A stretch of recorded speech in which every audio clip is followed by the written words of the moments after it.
क्या आप जानते हैं कि हमें हिचकी क्यों आती है? हमारी लंग्स के बेस पर होता है एक मसल डायफ्राम जिसका कॉन्ट्रैक्शन और रिलैक्सेशन ब्रीदिंग को असिस्ट करता है। Sometimes there are sudden and involuntary contraction in your diaphragm।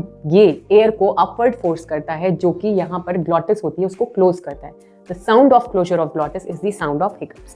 तीखा खाना, एयर स्वालो कर लेना, तेजी से जल्दी खाना, कार्बोनेटेड ड्रिंक्स पीना, sometimes even over excitement causes hiccups।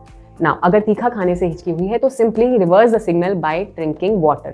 But अगर इसके अन्य कारण हैं, then you can try these two ways। First is retaining your breath। सांस लीजिए और उसको वहां पे रोक कर रखिए, कुंभक। If this does not work, the second way is to simply hold the tip of your tongue and pull it out gently।